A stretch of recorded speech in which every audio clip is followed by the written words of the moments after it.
Meus amados e queridos irmãos, nesta noite, você está gravando isso?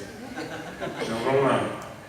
Deus, eu acho interessante porque Deus, nós só adoramos a Deus assim de verdade, quando nós adoramos com a compreensão do nosso ser, juntando o sentimento do nosso ser e juntando todo o nosso ser. É o que a gente vai inclusive estudar, Deus queira que ainda hoje. O ser humano nessa complexidade que é um e é mais de um sendo um. Entendeu? Ou seja, irmãos, quando nós adoramos a Deus só por uma percepção de quem Deus é, motivados pela sua presença, é um aspecto da adoração. Quando nós juntamos o sentimento com a compreensão, essa adoração ela é mais adequada, porque eu adoro não só pelo que eu sinto de Deus, e sim pelo que eu sei de Deus. Quem só sente de Deus fica uma pessoa fanática, alienada. É complicado lidar com essas pessoas. Mas aqueles também que querem levar um negócio só na intelectualidade, na teoria, no academicismo, também é chato demais. Fala a verdade, não é?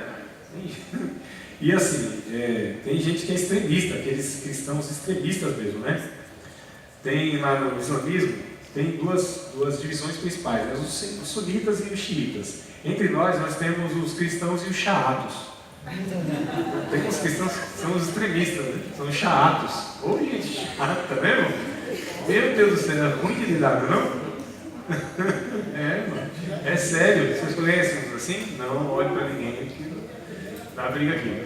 Quem são os xaatos? Os xaatos são esses extremistas, né? Esses que querem julgar todo mundo. Esses que querem... os procuradores de Deus. Tem procuração de isso. Deus. Esses que são secretários da Trindade, né? A quarta pessoa da Trindade, né?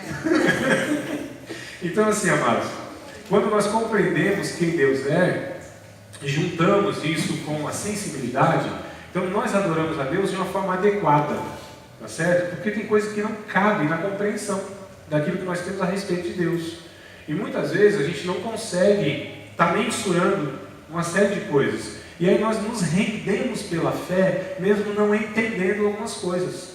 Não é que a gente não deve buscar a explicação das coisas, o entendimento das coisas, mas há uma limitação. Há uma limitação. E nessa limitação, então nós não compreendemos, mas nós obedecemos. Quando nós obedecemos compreendendo, coisa boa, mas tem coisas que vai para além da nossa compreensão. E aí nós obedecemos por entender quem Deus é. E nem por tudo que Ele requer de nós.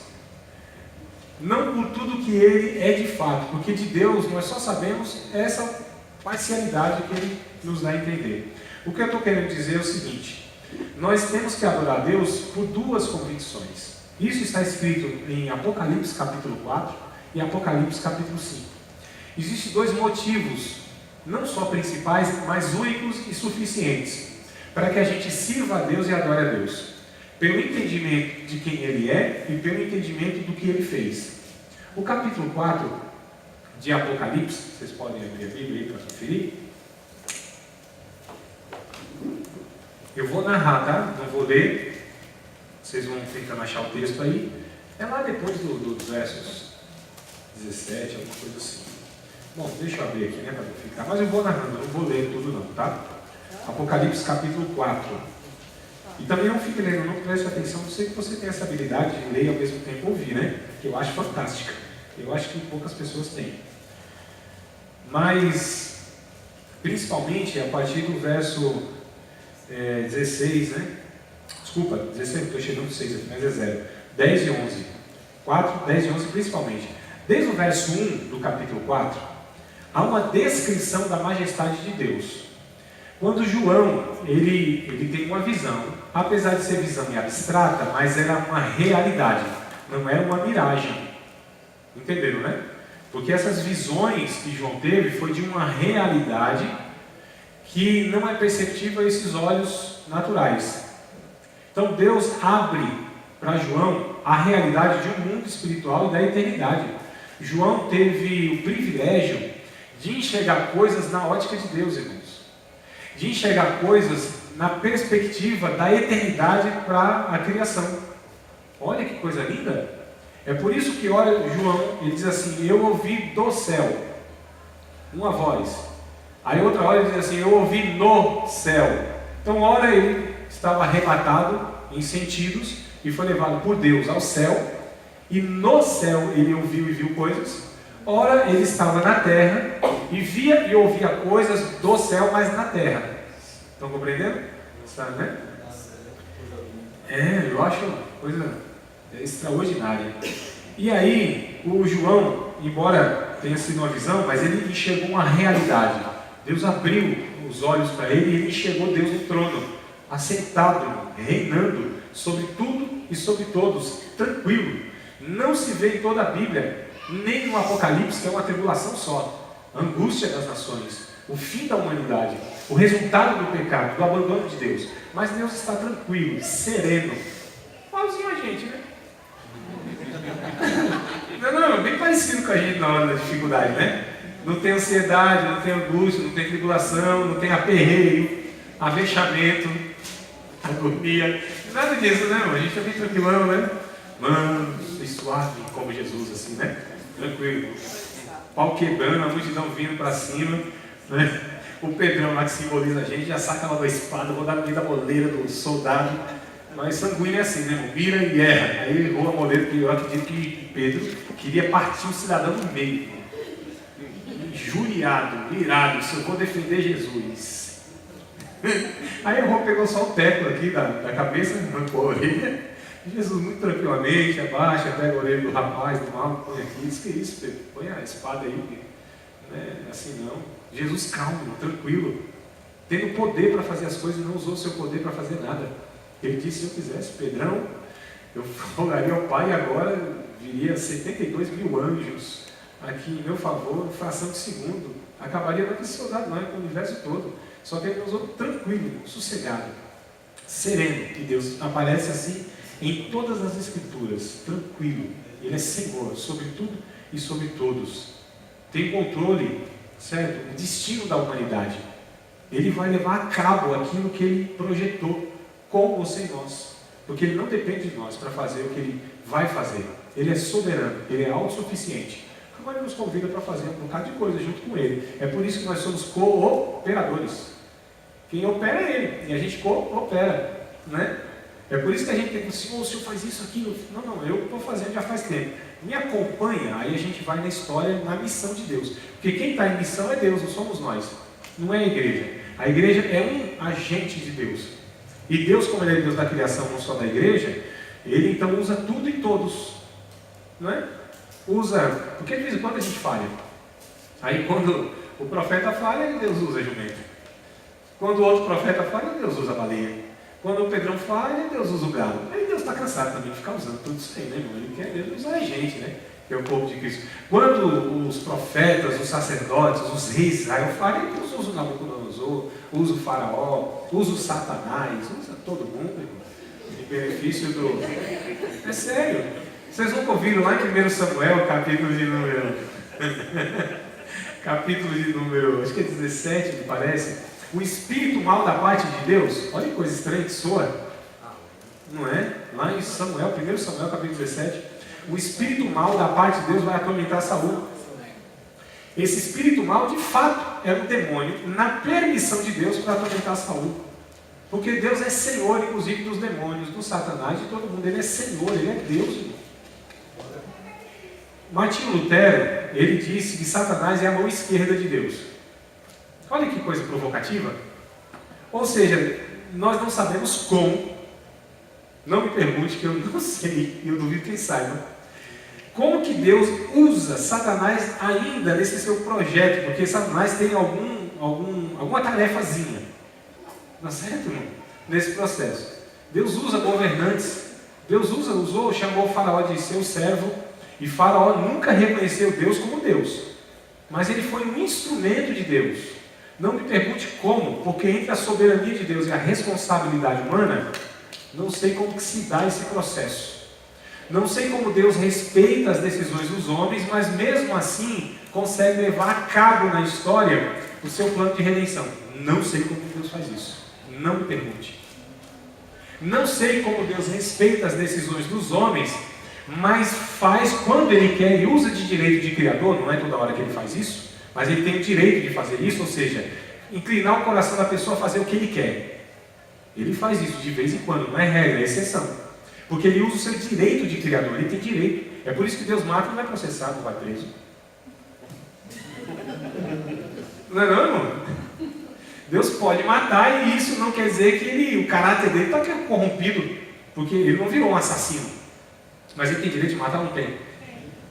E não faz dele um assassino, um criminoso. Ninguém processa Deus. Ninguém até hoje teve coragem no tribunal colocar Deus se o Senhor matou fulano. E Deus matou muita gente, né? Mas quando a gente, nossa, Deus matou muita gente, que coisa estranha. Quando a gente não olha o macro de Deus, a gente acha um negócio estranho mesmo. E isso é material para ateu, gente desonesta, que quer desacreditar a Bíblia, inclusive. Por que Deus mandou exterminar uma raça toda, uma cidade toda, inclusive com mulher e criança e tudo mais? Isso parece que não cabe, né? Na nossa mente. Calma, irmãos, calma aqui. Eu sei que às vezes fala, nossa, eu não tinha nem pensado nisso. Eu entrei aqui tão abençoado, tão tranquilo. Esse professor está enchendo minha cabeça de um monte de coisa. Estava tudo bem até agora. Mas, irmãos, olha só. A gente precisa compreender um todo. E calma, eu só estou provocando vocês nessas próximas aulas e nas demais todas. Eu quero fazer isso. Para que a gente saia do nosso comodismo, irmão. Está tudo resolvido, tudo bem, não é? E a gente entra e fala, não, eu sei de tudo, está tudo resolvido. Aí a gente fala, nossa, não está não. Saiu do nosso comodismo. Então isso é bom, faz a gente crescer, amadurecer, pensar, chegar a conclusões por uma convicção. E não por osmose, e não porque nós ouvimos e abraçamos aquilo sem antes avaliar e tomamos como verdade. Mas, e não estou dizendo que um monte de coisa que vocês sabem como verdade não é verdade. Mas é bom a gente saber o porquê dessa verdade. E ter convicção, ser convencido pelo Espírito Santo através das Escrituras. Então, compreendendo onde eu estou querendo chegar com vocês? Então, o que acontece? O João viu toda aquela coisa, Deus soberano, tranquilo, governando, sem desespero nenhum, tranquilão. E aí, no verso de número 10, diz o seguinte: os 24 anciãos prostravam-se diante do que estava sentado no trono. Adoravam o que vive para todo sempre e lançavam suas coroas diante do trono, dizendo: digno és, Senhor, de receber glória e honra e poder, porque tu criaste todas as coisas e por tua vontade são e foram criadas. Deus, nesta ocasião, estava sendo adorado por todos os seres angelicais, por toda a eternidade. Estavam adorando a Deus, pelo fato de Ele ser criador de todas as coisas. Então Deus é digno de ser adorado por ser criador. Só isso bastaria para toda a criação se curvar diante de Deus. Só isso. Que não é coisa pouca, né? Só que ainda, João, seguindo essa visão no capítulo 5, ele vê então lá um rolo com 7 selos, né? Um rolo selado com 7 selos, que ali estava relatado o desenrolar do final da história humana. E aí, João ouve assim: ninguém é digno de abrir o livro e desatar seus 7 selos. Quem é digno? Quem tem esse poder? No céu, na terra e debaixo da terra, diz o texto. Ninguém. Todos aqueles que morreram até então, no final da história, todos os homens poderosos, todos os intelectuais, profetas, homens consagrados e mulheres, ninguém era digno. Governantes, filósofos, tiranos, ninguém era digno. Nem os que estão na terra, aqueles no momento que estavam governando, imperadores, religiosos, líderes, ninguém era digno. E ninguém futuramente, ninguém era digno de desenrolar o final da história humana, porque nem sabia. Agora, João chora, aí um ancião ou alguém chega e diz assim: não chore, João, eis aqui está o leão da tribo de Judá, o que morreu, mas reviveu, foi morto, mas eis aqui está vivo. E ele olha do lado e ele vê quem? O Cordeiro. O Cordeiro. Na perspectiva da eternidade, Jesus como leão. Na perspectiva do humano, Jesus como um cordeiro, seu resgatador, que morreu em seu lugar, porque se sacrificou por ele. E aí, irmão, há uma festa do céu, os anjos para cá, para lá, e dizendo glória, louvor, honra, magnificência, majestade, domínio, seja dado a Jesus pelo século do século, porque com teu sangue compraste homens para Deus de todo o povo, tribo, língua e nação. E aquela cantoria e louvor, e os anjos fazendo assim.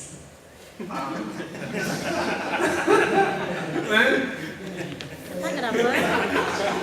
Oi, mano, tá gravando, eu podia fazer isso, né? Você manda. Então o que acontece? Aquela adoração, aí a gente descobre que Pelo segundo motivo, Deus é digno de ser adorado. Primeiro, por ser criador. Segundo, por ser resgatador daquilo que Ele criou.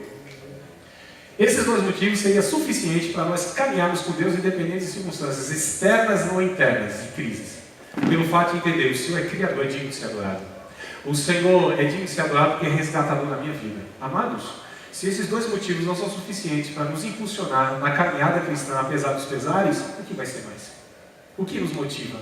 As bênçãos que Deus pode dar, os livramentos que Deus pode nos dar, as alegrias que Deus pode nos proporcionar momentaneamente por conquistas e etc. e tal, as nossas perspectivas atendidas, os nossos desejos satisfeitos, o que pode ser suficiente para nos motivar? O que a gente precisa, irmãos, para caminhar com Deus independente de circunstâncias? Só esses dois pontos. Deus é criador, é Deus. E Ele é resgatador da minha vida. Ponto final. A fonte da nossa alegria deve ser aquilo que Paulo, ele disse, que era a fonte da alegria dele. E Paulo escreve uma carta. Agora, olha a circunstância. Preso na cidade de Filipos, está então na carta aos Filipenses. Tem um tema a carta, né? A carta gira em torno de um tema, que é a alegria. Mas nós estamos falando de uma pessoa que está presa, que sofreu, que apanhou, que tem privações, que possivelmente vai ser levado para ser morto, condenado, julgado, condenado e morto. E Paulo diz assim: alegrai-vos, meus irmãos, alegrai-vos sempre no Senhor. Outra vez vos digo, regozijai-vos. Paulo estava numa festa, irmão, numa festividade. O que ele estava fazendo? Ele estava numa prisão, lá sofrendo. Mas ele disse: alegrai-vos sempre. Qual o segredo? No Senhor. A fonte da alegria é Deus. Se a nossa fonte de alegria é Deus, se o que nos torna felizes, completos, sem falta nenhuma, é o entendimento. Porque assim, irmãos, eu acho interessante que nós nos alegramos pelo que Deus faz através de nós. Isso não está totalmente errado, não é que eu estou dizendo que está errado. Não é quando Deus abençoa a gente vai lá expulsar um demônio e dá certo? Quando a gente prega, alguém se converte, quando a gente dá uma aula e as pessoas abraçam aquilo como palavra de Deus, a gente se alegra em tudo isso, né? Mas essas coisas, se não acontecerem, não deve ser motivo da não alegria nossa. Porque isso não deve ser a fonte da nossa alegria. Quando Jesus, no capítulo 10 de Lucas, ele enviou os discípulos para a cidade, e tudo isso aconteceu. Expulsaram o demônio, foi aquela bagaceira do inferno. Deu tudo certo, voltaram tudo alegre. Senhor, não é verdade que no teu nome aí os demônios nos sujeitam? O Senhor nos deu poder, é um negócio maravilhoso, pregando, gente se convertendo. Aí Jesus se preocupou, porque a fonte da alegria desses discípulos estavam direcionados de uma forma errada, que não eram os resultados positivos aparentes, embora fossem relacionados ao reino de Deus. Mas essas coisas podem não acontecer, irmão. E o dia que você pregar e ninguém se converter? E o dia que você ensinar e ninguém concordar? E o dia que você expulsar o demônio e o demônio ia correr atrás de você?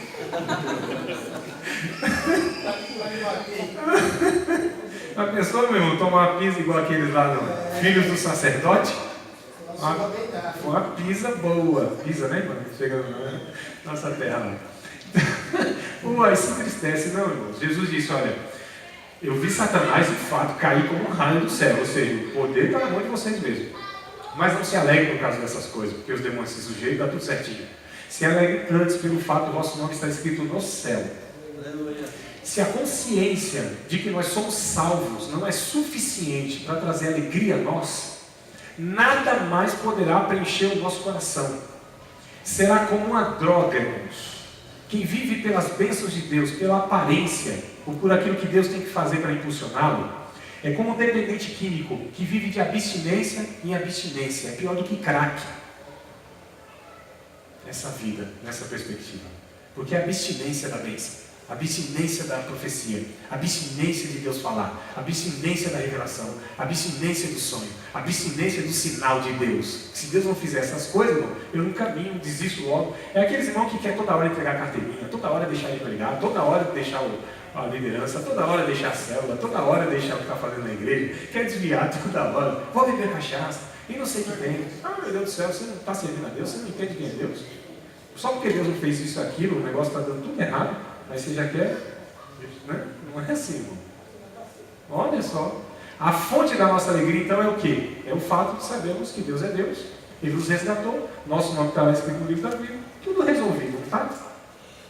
Mas tem um negócio ainda mais interessante que nós temos ao nosso favor. que é o que Jesus disse em João capítulo de número 7, 37, 38 e 39. Porque Jesus olhou, irmãos, aquela liturgiazinha, olha que coisa terrível, o que faz a nossa vida de mesmice, a nossa vida costumeira. A religião, ela entorpece, a religião engessa, a religião nos faz ter um relacionamento com Deus superficial, mecânico, engessado, robótico. Não é um negócio sem vida, não é? Um negócio sem vida. Já conheceu algum crente assim? Não é que ele participou da Arca de Noé, mas pisou na lama, de tão antigo que é. Tem uns assim, não tem? Mas você não vê vida nele, entusiasmo nele. Pelo contrário, se aproxima dele falando de algum projeto que você tem. Não, isso vai dar certo não. Rapaz, eu já tentei fazer isso tantas vezes. Não, aqui nessa igreja não vai dar certo. Rapaz, esse homem é duro de coração, não adianta pregar. Eu já fui assim igual você, ainda desanima os outros. Né? Não tem gente assim? Vai todo entusiasmado, contar projeto que Deus falou na sua vida e tal, aí vem com um balde d'água assim. São essas pessoas que vivem sem novidade de vida, sem ter um relacionamento diário com Deus, se acostumaram com tudo, se conformaram com tudo. Minha amada, obrigado, viu? Deixa eu abençoe. Ele ia tentar no céu. Foi por amor e interesse da largada. Você me dá 10 na prova. Olha, nenhuma relação mais é de amor hoje em dia, só interesse. Meu Deus do céu. Corrupção que nos Tô brincando, viu? Estou brincando também, amado. Obrigado. Amado, olha só. Ai, perdão, Hã? João 7. João 7, obrigado. Só para ver se você estava prestando atenção mesmo. João 7. Sim. 37, 38, 39. Aí Jesus viu aquela religiosidade, tudo feito certinho, como era mandado o figurino cerimonial do Antigo Testamento, da lei judaica, lei de Deus, aquela coisa toda. Depois do último dia da festa, era 7 dias de festa direta, no 8º dia tinha o último ritual, que era o sacerdote ir lá no tanque de Jacó, com o vaso de prata, pegar água, e o povo tudo aguardando o sacrifício lá prontinho. O último sacrifício era esse, derramar essa água purificando, né, que é chamado de libação, e o povo todo ali. E a Bíblia diz que Jesus estava sentado observando tudo isso. Eu fico imaginando, irmãos, o pensamento de Jesus, olhando para aquele povo, sem vida, fazendo ritual, ano após ano, século após século, milênio após milênio, sem vida, voltando depois daquele ritual para casa, para a mesmice, as mesmas coisas, sem conhecer Deus, muito religioso, sabendo um bocado de coisa, observando um bocado de coisa, mas de forma externa, aparente, superficial. Jesus, eu acho que gerou nele uma indignação tão grande, porque Jesus nunca intencionou, Deus nunca quis gerar um povo religioso. Ele sempre quis gerar um povo que tivesse vida, e vida com abundância. Vida que jorrasse como a fonte do seu interior. E Jesus, inconformado, a Bíblia diz no verso 37, no último dia da festa, ele se põe em pé. E ele grita, e ele diz: quem tem sede, venha a mim e beba. Como diz as Escrituras, aqueles que creem em mim, jorrarão do seu ventre, né, uma fonte a jorrar para a vida eterna. Verso 39, e dizia isso Jesus a respeito do Espírito Santo, que aquele povo não tinha recebido ainda, porque o Espírito Santo, irmãos, é essa fonte de alegria, essa fonte de satisfação, essa partícula da eternidade de Deus que está em nós, que é o próprio Deus, inclusive. É Deus que habita em nós literalmente, é Deus que está em nós literalmente. Se os pentecostais tivessem vindo, glória a Deus, estava agora. A notícia dessa, eu disse que Deus, irmão, literalmente habita na tua vida. Aleluia! Poxa, ele é bedega.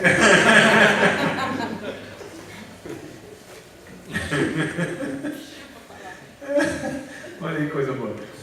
Então, irmãos, a gente precisa perceber que na compreensão de quem Deus é, do que Deus fez, do que está à nossa disposição, o privilégio que nós temos de conhecer Deus, de sentirmos Deus, de sabermos de Deus, essas coisas devem ser suficientes para que a gente caminhe e viva uma vida abundante, independente das circunstâncias, como eu disse. Então a fonte de alegria é Deus. A fonte da nossa satisfação é o Espírito Santo. O motor que nos move é a presença, é a dinamite, né? É o dunamis, que a Bíblia chama de virtude. E recebereis o quê?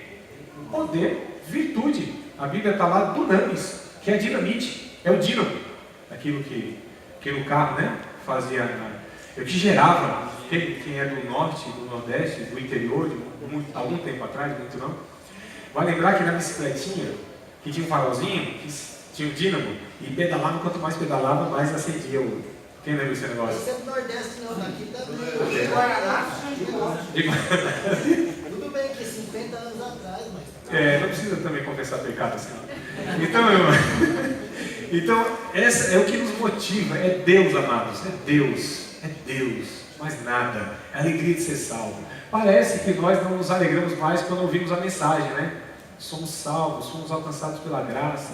Parece que essas coisas não nos motivam mais. Agora que a gente ouve, olha, Deus vai te dar vitória, vai tirar do cativeiro, vai te arrancar do poço, vai abrir a porta. Aí, meu Deus do céu, espírito lagartixa gruda na parede.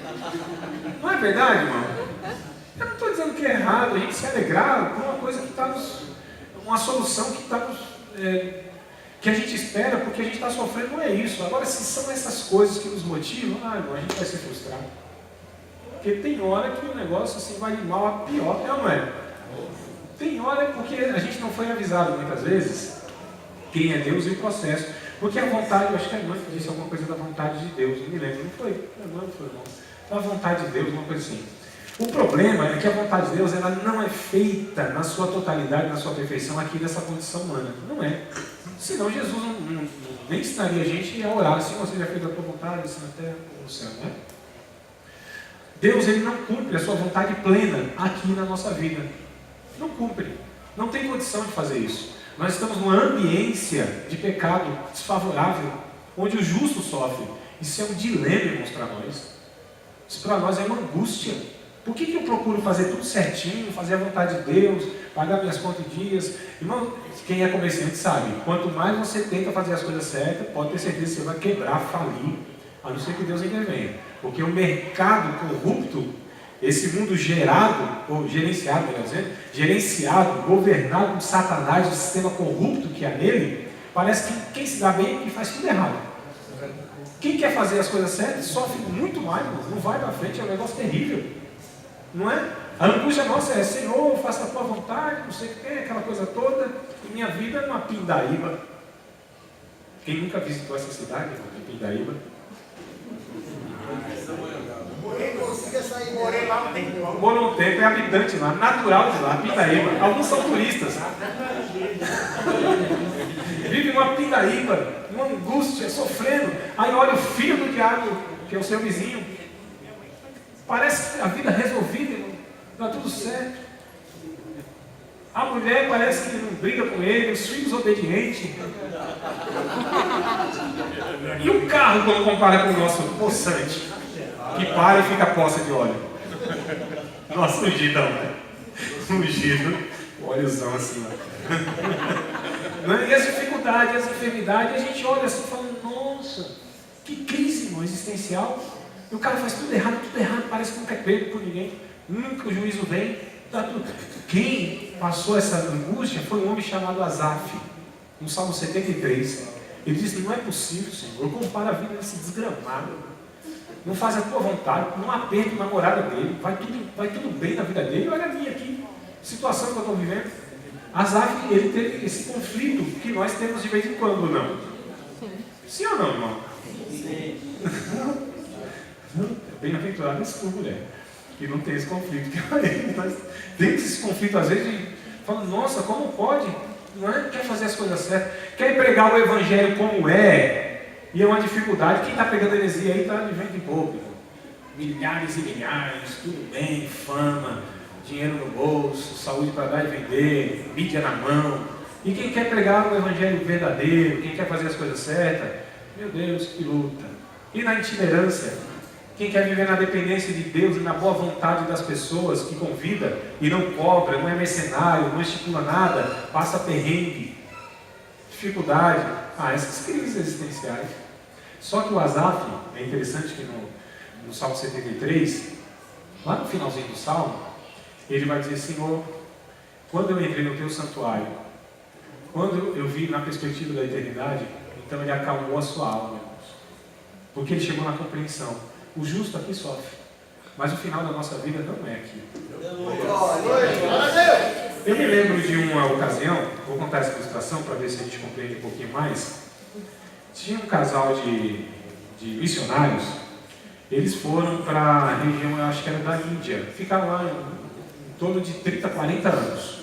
Voltaram idosos, porque deu tempo lá, já estavam se aposentando, e a igreja, né, através da agência missionária, chamou-os de novo para o Brasil e tal. E eles vieram de navio, chegando assim perto do porto, viram uma multidão de gente, uma multidão.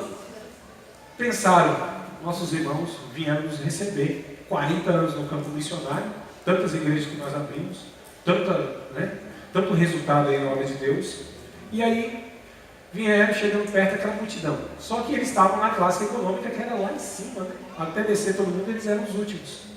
Quando eles desceram, que desceu uma multidão, não tinha mais ninguém lá. Só tinha um bocado de papel no chão, um monte de coisa lá, um monte de sujeira e tal. É porque veio um artista no navio. E aí receberam, né, esse artista. O homem ficou injuriado, mas ainda tinha esperança. Ele foi chegar em casa, acho que os irmãos estão recebendo a gente lá, montaram alguma coisa assim para recepcionar a gente, não é possível. Chegou em casa ninguém, naquela casa abandonada, 30 anos, 40 anos. E o homem ficou injuriado. Disse assim, é assim que recebe a gente? Depois de 40 anos, uma vida toda, a gente se dedicando ao campo missionário? É assim que recompensam a gente? É assim que retribui a gente? O homem ficou injuriado. E aí o homem disse assim, eu vou sair, vou andar aí. E a mulher disse assim, mas meu bem, vamos orar aqui a Deus. Orar a Deus o quê? Deus, olha o que a gente fez aí a vida toda. É assim que Deus recebe a gente? É assim que Deus recompensa a gente? Aí o homem foi. Deu uma volta lá, algumas horas, voltou. Aí o homem disse assim, e aí, você falou com Deus? Você orou a Deus? Chorei. E Deus disse o quê? É assim que Ele recebe a gente quando a gente chega no nosso lar? Disse, não, mas Ele me respondeu e disse que a gente ainda não chegou no nosso lar. A gente ainda não recebeu a nossa recompensa. A gente ainda não foi retribuído por Deus. Quando a gente vive na perspectiva da eternidade, a nossa vida é diferente aqui, irmãos. Quando a gente busca e espera a recompensa só aqui, pode ter certeza que a gente vai se frustrar. E nós somos chamados para essa realidade, para uma eternidade, que lá sim, a justiça de Deus vai ser plena. O galardão justamente vai ser retribuído por Deus. A gente vai ser surpreendido por Deus. Uns de uma maneira negativa e outros de uma maneira positiva. Por que eu digo isso? Porque nós vamos ter pelo menos 3 surpresas quando chegar no céu. A primeira é, ufa, cheguei.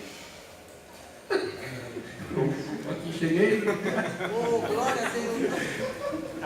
A segunda é, nossa fulano, tu chegou aqui também, pensei que eu ia. Fala a verdade se você não tem esse negócio na sua cabeça com alguns irmãos. Mas ela vai ser uma surpresa tão grande. E a terceira surpresa? É assim, essa daqui, né? Nossa, você veio? Pensei que não vinha. A outra é assim, cadê aquele irmão que eu pensei que vinha? Não veio. E aí, irmão, outra coisa, a fila da entrega do galardão, que eu não sei o que é, mas que todo mundo quer. Eu não sei exatamente o que é esse galardão, mas todo mundo quer, que Deus disse que é galardão, é recompensa, Deus vai dar é coisa boa. Ninguém sabe, mas é bênção que todo mundo quer, sem querer saber exatamente o que é. Não é? É igual aquele irmão que o outro vai profetizar para ele só bênção. Ele nem pede discernimento se é o Espírito Santo. Quer nem saber, bênção recebe logo, né? Agora se é um negócio assim duro, exaustivo, orar a Deus, para ver se é Deus que está te usando mesmo. Aí vai no galardão, aí Deus olha para alguns assim e diz assim, venha para cá. Falou assim, mas o galardão, não, o que tu fez, a motivação foi madeira, feno e palha. Subsistiu ao crivo do fogo. Então fica aqui. Entrou, a Bíblia diz em 1 Coríntios capítulo 3, verso, acho que é 14, 15 ou 15, 16, 1 Coríntios capítulo 3, verso acho que é 13, 14, 15, alguma coisa assim, diz que o fogo provou a obra, madeira, feno e palha, não subsistiu a obra, foi salvo, porque não é salvo pelo que faz, é pelo que Jesus fez, então não foi por obras, mas entrou lá, né, irmão? Foi por um fio, pelo fogo, diz a Bíblia. Eu tenho a impressão que alguns irmãos vão entrar no céu e os anjos com esse cinto assim. Aí passa logo aí, porque mal um pouco você não tem que entrar aqui não, né? Vai ter 2 arcanjos, vai ter tudo assim, né? Queimando pelo fogo, passou, diz a Bíblia, né? Não que os anjos estão com esse tudo, não é escrito da Bíblia, eu estou falando pelo fogo. Aí outros, irmãos, vão receber galardão de Deus porque os materiais que eles usaram foi ouro, prata e pedra preciosa. Isso diz respeito com aquilo que nós usamos e que é eterno. Nós só receberemos de Deus uma recompensa se as motivações que nós fizemos eram motivações eternas. Aquilo que pertence à vida. Tem gente fazendo coisa boa com a intenção errada e Deus julga tanto o feito quanto a intenção. Hebreus capítulo 4 vai dizer isso, versos de número 12 e 13. A palavra de Deus, ela é mais penetrante, ela é viva e eficaz, mais penetrante do que espada aguda de 2 fios, que penetra até a divisão da alma e do espírito e é apta para discernir pensamentos e intenções do coração. Tem gente fazendo coisa boa com a intenção errada. Sinto muito. Deus não lida com a aparência do homem. Deus avalia o coração de cada um, a motivação. Então a gente está muitas vezes colocando galardão na vida de gente que Deus disse, não, vocês não conhecem o coração. É por isso que vocês julgam desse jeito. E Deus é justo, né? Então a gente percebe que Deus, ele é ser soberano justo e que fará justiça, inclusive, e essa justiça dele vai se cumprir na eternidade. O problema nosso é que nós estamos vivendo muito numa questão de imediato, irmão. Se a gente não recebe aqui agora, isso é no âmbito do matrimônio, isso é no âmbito da profissão, do ministério, da vida espiritual. Tudo tem que ser aqui e agora. É a geração do miojo, tudo em 3 minutos. É a geração micro-ondas, do fast. Não é só o food, não. É tudo, irmão. Você casou um ano, não deu certo? Compatibilidade gênio. Compatibilidade gênio, o que, rapaz? É uma vida toda para você ajustar os negócios. São 2 seres totalmente diferentes. Não é? Aí, olha o menino, como eu já disse para vocês, eu acho que eu já disse, o menino lá que desiste de criar um menino com 4 anos, não tem mais jeito. Por que 4 anos não tem mais jeito? Persevera, 21 anos, dando exemplo, instruindo, orando. Vai na perseverança. A salvação é a mesma coisa também. A vida com Deus é a mesma coisa. Então as pessoas estão desistindo muito fácil. A marca desses últimos tempos tem sido a inconstância das pessoas. Porque antes, irmãos, a gente não tem gente se desviando assim, não. A torta é direita toda hora. Uma hora está na igreja, outra hora não está. Não é? O povo ia até o final, até a morte, até o martírio, até o leão engolir, até a espada atravessar, até o fogo pegar, literalmente. O povo ia, não tinha quem fizesse parar. Um cristão que tivesse a convicção de quem Deus era, um cristão que era cheio do Espírito Santo, e conheceu o seu Senhor pessoalmente. Não havia império, não havia Satanás, não havia demônios, não havia enfermidade, limitações, perseguições que parassem um servo de Deus, irmãos. Muito maior é o que estava nele do que estava e todo mundo reunido contra ele. Mas hoje a gente percebe que há uma volatilidade muito grande, uma inconstância muito grande na vida dos cristãos, por talvez não entenderem quem Deus é de fato. Quando a gente olha a Deus, a gente vê toda a circunstância, isso aqui é tranquilo, Deus vai resolver. Ainda que não seja aqui, vai ser na eternidade. Então, estou tranquilo, porque eu não vivo nessa perspectiva apenas, né? Deus é eterno, trabalha na perspectiva da eternidade. Aqui é um período transitório comparado com a eternidade. Então, eu sofrendo 30, 40, 50, 60, 70 anos aqui, isso aqui é tranquilo em relação à eternidade que eu vou passar com Deus de gozo, de alegria. Diga, amado.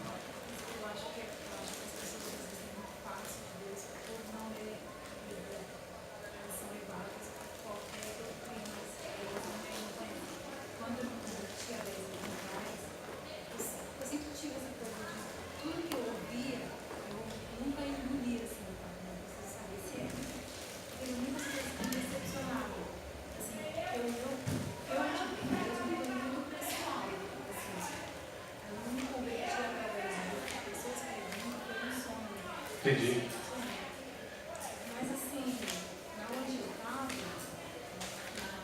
no lugar que eu me converti, assim, eu ficava me perguntando, ficava se rolando, não é isso aqui, e aí eu vi muita coisa que me entristeceu. E aí eu comecei a orar de Deus, e me deu um ensinamento, assim, na minha mente, me ensinar, me mostrar quem ele é, me conhecer. Eu encontro com Deus, eu era muito bom. E o que eu tinha aprendido é que Deus era um velho educado, para me mandar todo mundo que não precisa dizer essas coisas. Eu falei, não é esse Deus que eu não é esse Deus, porque eu era esse Deus que eu preciso.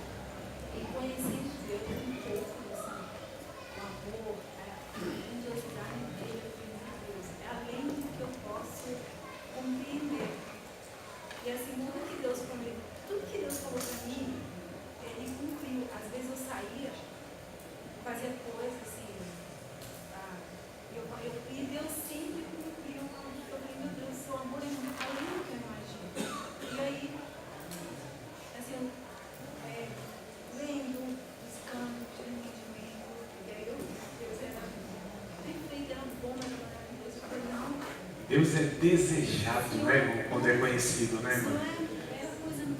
É incrível. Quem conhece Jesus de fato é atraído por Ele, né? Quem conhece Deus mesmo, é impossível não amá-lo. Quem conhece um pouco do caráter de Deus, tudo mais nessa vida e nessa terra, Paulo colocou, ele usou uma linguagem muito interessante, que ele reputava tudo por perda para que pudesse ganhar Cristo. E ele considerava tudo que ele tinha, e não era pouco que Paulo tinha.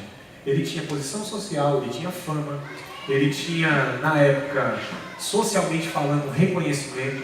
Ele era uma pessoa super intelectual, gente entendida, engajada, respeitada, religiosamente falando, socialmente falando. Paulo, ele tinha assim um know-how impressionante. Ele disse: eu considero tudo isso como esterco, irmãos. Eu não preciso falar outra palavrinha, né? Para fazer a semelhança, né? Aqui o mesmo que o gato esconde na areia. Ele considerava tudo o que o ser humano busca sem Deus, ele considerava isso como esterco, como fezes, em relação ao conhecimento de Cristo. Então quem conhece Deus, irmãos, tudo mais Jesus, ele contou uma parábola, já estou encerrando, tá? Jesus contou uma parábola que disse: aquele que acha um tesouro em um campo, ele vai, vende tudo quanto ele possui, tudo quanto ele tem, para adquirir aquele tesouro. E esse tesouro é o Evangelho, é Jesus, é salvação. Então tudo mais para mim é fútil, é inútil, é de só menos importância, não satisfaz a minha alma, não quero mais. Experimentei Deus, provei de Deus, conheço Deus, ando com Deus e Ele comigo, amo a Deus, falo com Deus e Ele fala comigo, morarei com Deus eternamente, e aqui eu já moro e Ele mora comigo aqui. Então, irmãos, a eternidade está garantida. A morte já não é mais para mim um motivo de medo, terror e pânico.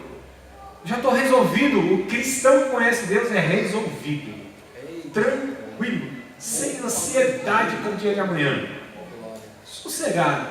Amanhã, não, aí Deus vai resolver. Não, mas o negócio está feio. Feio para quê, meu amado? Tu não conhece o meu Senhor? Né? Mas, irmão, o negócio está complicado, tá? Mas Deus está me dando graça. Ô, irmão, mas está difícil. Não está difícil, você não tem noção como está difícil, mas o Espírito Santo tem me sustentado. Você não tem noção o que Deus tem falado ao meu coração. Irmãos, como é bom a gente ter comunhão com Deus, como é bom a gente conhecer Deus, como é bom ter a experiência pessoal da salvação, como é bom a gente ouvir a voz do Espírito Santo, sentir o seu calor, o seu afago, o seu consolo, sua graça. Como é bom ser renovado por Deus nos momentos escuros da vida, difíceis da vida. Como é bom, irmãos, a gente naquela caverna escura, deprimido, vir uma voz assim, como se não um vendaval, mas uma brisa leve, dizendo assim: o que faz aí, meu servo? E Deus se apresentando assim, ó. A angústia, irmão. Já passou tanta prova que você foi dormir? Tanta luta que você falou: não tem jeito, eu vou dormir. Que dia aconteceu isso? Assim? Tanta luta, não tinha o que fazer. Você falou: vou dormir. O que aconteceu com Elias? O desespero, só a angústia, a frustração. Elias estava com sintomas de depressão. Depois, outro dia eu falo isso para você direitinho. Ele foi dormir, irmão. Dormir. Angústia. Aí vem um anjo, toca ele, isso aqui, brasa, assou pão, bebe água, a mulher ia colocar água, ele come, ele bebe e dorme de novo. Dorme de novo, diz a Bíblia. Vem um anjo de novo: rapaz, anima-te. Foi um anjo, não, foi um anjo. Anima aí, meu filho. Tá feio para mim, ó céus, ó vida, ó azar. E é assim, mano, eu não estou falando que nada é fácil. Estou falando que a angústia bate na nossa vida, a luta vem, o desânimo quer vir.